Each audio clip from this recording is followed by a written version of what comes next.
Hi everybody, it's me, Tami DeVine for CCN Sunrise. I'm here with Randall Vuchsas.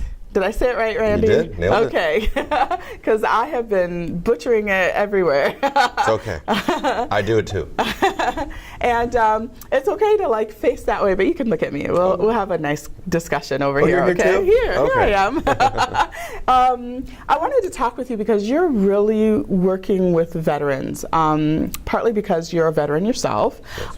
But there are some major issues going on with veterans that you really care about, having to do with their wellness and the taking of their lives. Is that right? Correct. What's going on with that?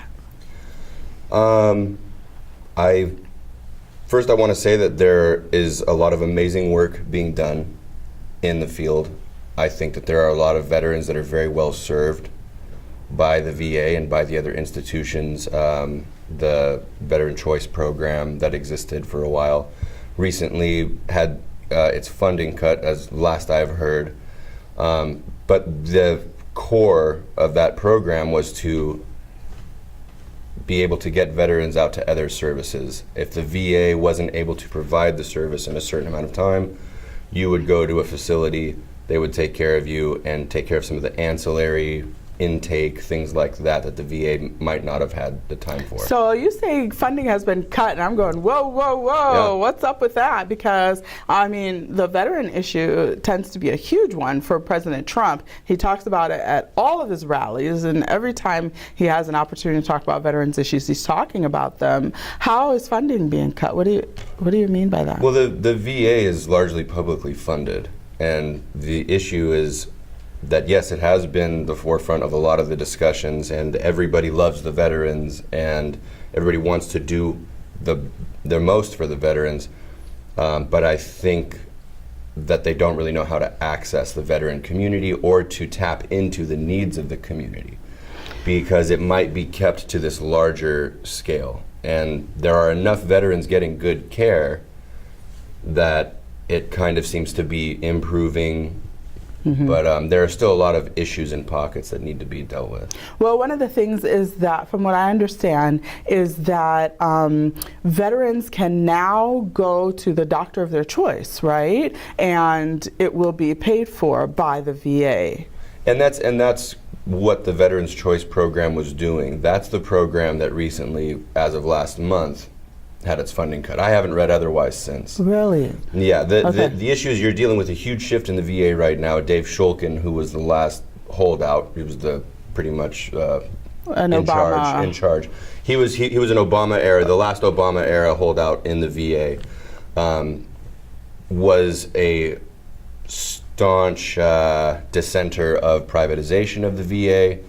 And that kind of turned it into this political battle where at the end of the day, what you really need to look at is who is being served and who is not being served. There is a new head, right? Or is that still in the works?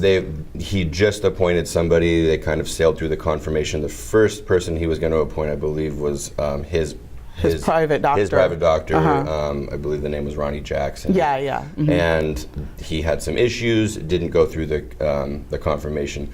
You're trying to find somebody who's going to say, let's pull out all the stops and open the floodgates to this. And if it's privatization, then so be it. Because you think veterans would be okay with that? I think veterans would be okay with not waiting 240 days for a mental health appointment while they keep getting Prozac sent to their house. Yeah, and a lot of people are just dying because they can't get into the VA, right? Or they're killing themselves in front of the VA or in front of the Capitol building, like just happened in Georgia. You had a veteran douse himself in gasoline and set himself on fire. Wow. They try to say it was a firework mishap. Well, unless he missed the G.I. Joe PSA, I'm pretty sure everybody knows you don't douse yourself with gasoline and then start shooting off fireworks. Wow. But his gripe was the lack of care at the VA. You have an agency embroiled in scandal after scandal, utilizing only 51% of their spaces that they have available. And there's what's that number? Isn't it 22 people taking their lives every day? There are 22 veterans on average that commit suicide each day. Unbelievable.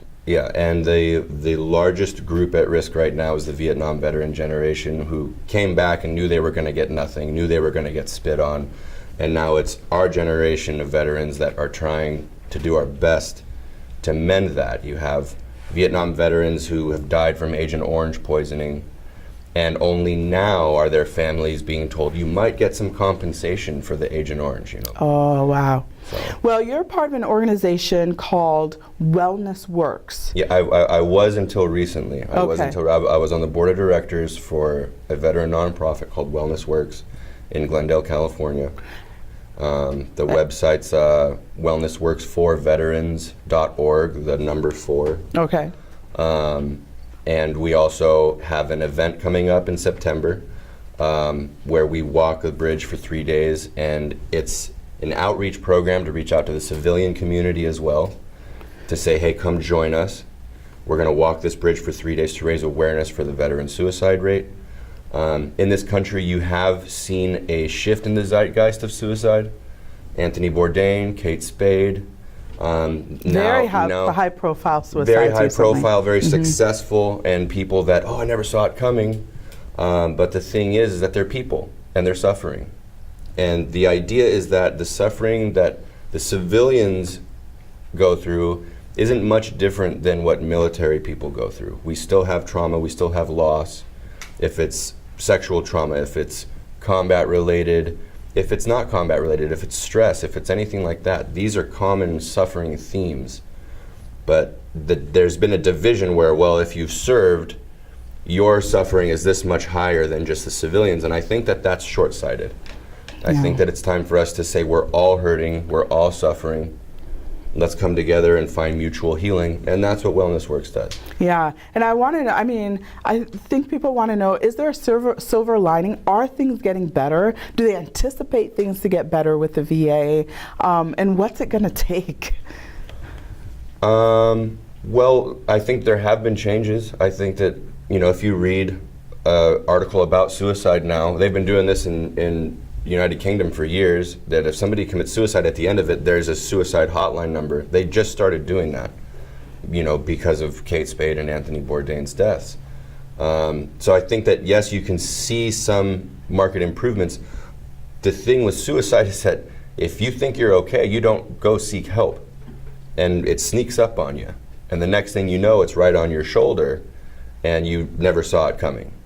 Have you had issues with this yourself as a veteran? I was hurt early in training, so my experience was a little bit different than the normal veteran, which made it hard for me to identify myself as a veteran for a while. What was your branch? I was in the Air Force. Okay. I was in the Air Force. I got hurt. I hurt my back. I hurt my whole body.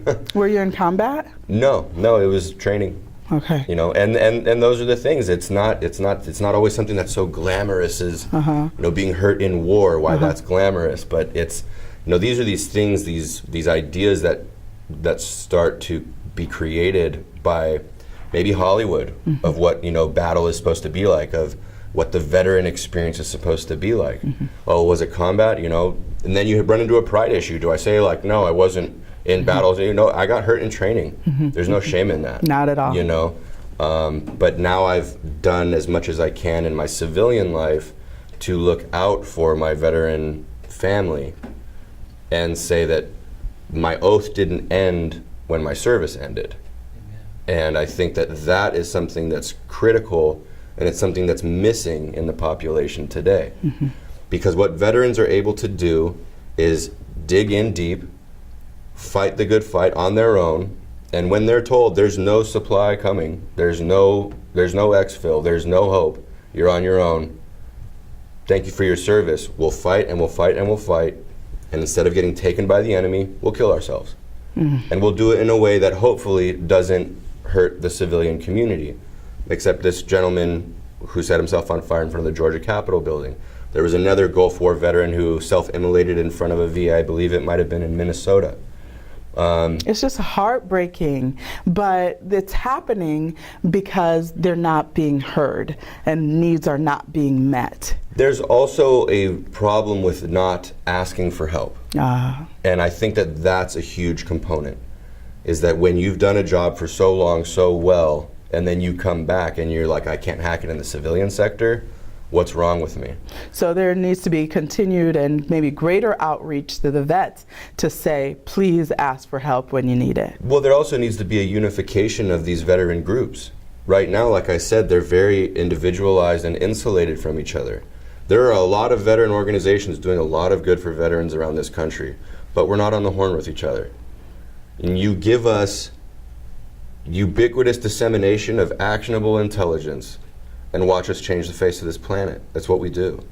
Randy, let's change that. You and I, we're going to work on that to get these organizations together, okay? That's the goal, to find the good ones and to expose the bad ones. Yeah. There are a lot of organizations out there preying on the veteran community because everybody loves the veterans and everybody wants to support the veterans. So they might be taking in donations and pocketing them. They are taking in. You have massive organizations that have had falls from grace that are trying to rebuild their brand, but it was on the heels of, grand larceny, embezzlement. That is heartbreaking. That's horrible. And so the thing is to vet and expose these ones that are predatory, and to get the help to the ones that actually need it. And the thing is, they may not know they need it. Right. All right, Randy, let's name names when the time comes. Let's do our research and let's work together to get people the help they need. It's happening. And I want to thank everybody out there that's fighting the good fight. That's really doing it for the mission. That's really doing it to make this better. Like I said, we owe something especially to our Vietnam veterans. Yeah. Thank you. You and I are in talks, and people will find out soon, but you and I are talking to try and figure out a way to kind of bring organizations together and help solve some of these issues. We're gonna get it handled. I really appreciate it. I really appreciate you talking to me about it. And I think it's eye-opening for a lot of people out there because, we kind of glamorize you guys and set you up on pedestals, but you guys are just as human as we are and go through a lot of the same things that we do. Absolutely. Yeah. But we still want to thank you for your service. I mean, we would not be the greatest, country in the world without the work that you guys have done. Well, we thank you for the inspiration. Mm-hmm. We thank you for being the reason to do what we do. Yeah. There has to be an impetus. There has to be a reason for it. And it's so that we can be here and do things like this. Good. Thank you. And people are going to be seeing a lot more Randy around here, and we're going to continue talking and having interviews and talking to other veterans as well. Absolutely. Looking forward to it. Thanks, Randy, for talking to me. Thank you for having me. All right. Wellness works for the number 4 veterans. Veterans.org. So wellness works for veterans.org. Okay, good. So reach out. Go donate, help these folks, and it's open to veterans' families as well. Good. And there's a tab on there called Join the Watch, and that will bring you to information regarding the event coming up. Good, very good. Thanks so much, Randy. I appreciate it. All right, guys. Randy, say it again. Vuchsas. Randy Vuchsas, guys. Watch him. He's up and coming. He's really got a lot going on. So that's just from my perspective. That's it for now. Thanks for watching, guys, and we will see you next time.